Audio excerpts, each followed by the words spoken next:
Hello everybody, it's Space Does Sports, and this is the first official video I've done, not including the introduction video I did a few days back. And today we are doing my first sports overview of a game or race, and today I'm going to be doing the overview and thoughts and opinions about the 2025 Kansas Spring Race. Kyle Larson started on the pole. It's clear that he was going to have the fastest car just from practice and qualifying. And then the race got started, and on lap 7 we had an early incident where AJ Allmendinger's car just blows up, engine failure, takes him out of the race. Our first string pit stops, different strategies early, because you saw a decent amount of field pit, but also a decent amount of field stay out.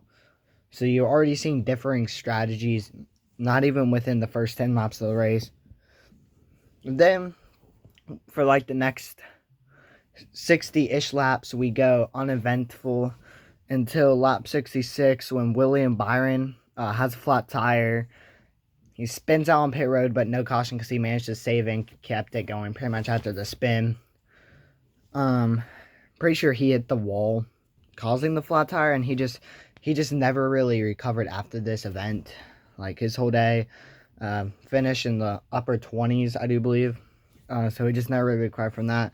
And then Kyle Larson wins stage 2. That was just his stage, very dominant. And then lap 87 during green flag pit stops. I do believe that it was during during lap 87 during pit stops.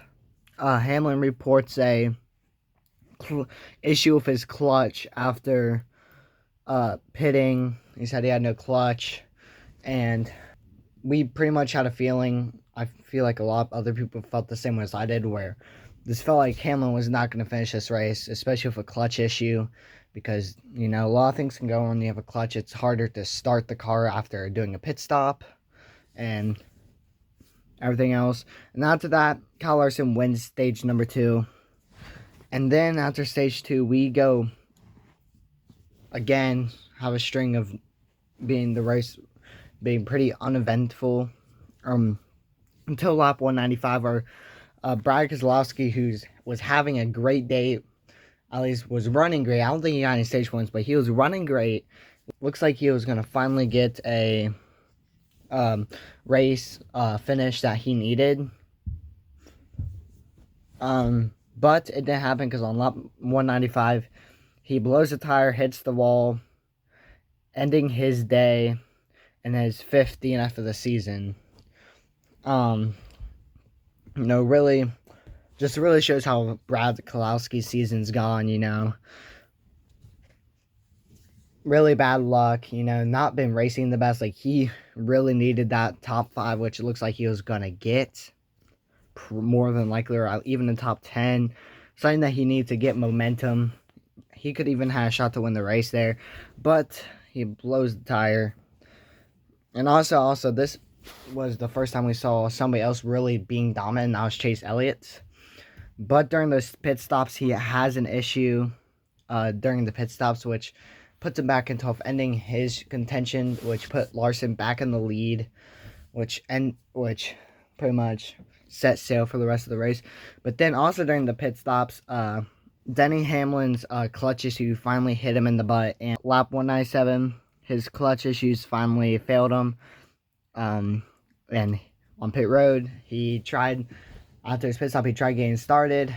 It wouldn't start for a second, and then it just failed, and that's all she wrote for Hamlin's day. So he DNF'd out there. Lap 201 is when we had Daniel Suarez, Ty Dillon, and Cody Ware get into each other.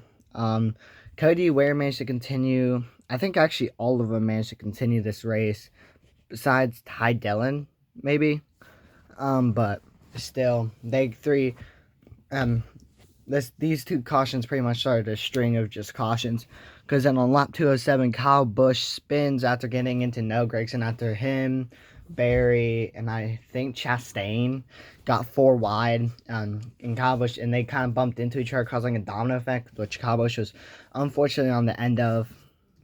on the shortest straw of this event, and he spins. Thankfully, no, he didn't get no damage, but he did go a lap down, which pretty much ended his contention of the top 15. It's third week in a row he's had an issue late race, taking him out of contention for a good finish. Really just shows his luck, like pretty much ever since the worldwide technology race back in 2023. After that race is just when things went downhill, and he's shown that he's still got it.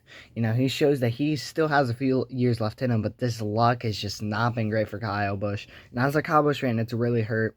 But anyways, another day ruined. Third week in a row for Kyle Busch. He ended up finishing 21st. Lap 213, right at a few laps after Kyle Busch's incident, I'm pretty sure right after the restart, Corey Heim gets into Justin Haley, turns Justin Haley around, causing Haley to get into Jones and collect Bubba Wallace on the way. All of them crash. This ended up having Eric Jones out of the race and Bubba Wallace out of the race, and Haley multiple laps down. I think like 10 or 11 laps down.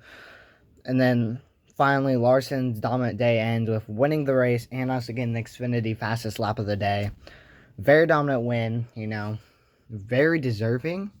I'm a bit skeptical because, this next-gen car, I've never really seen a race, at least that I can remember, where someone was this dominant besides Kyle Larson again at North Wilkesboro. I think the first time they raced there, he was very, the most dominant car, but that's, the only other time we've seen someone dominate. So a bit skeptical, but I'm not saying they're cheating, but who knows. But definitely was very dominant, and that's pretty much it. My thoughts, heartbreak as a Kyle Busch fan yet again, but that's just besides the point. There's pretty good racing, throughout the whole race. As the longer the runs went, though, I felt like the racing started to get a bit boring, but for the first 20-ish laps of the runs, the racing was very entertaining.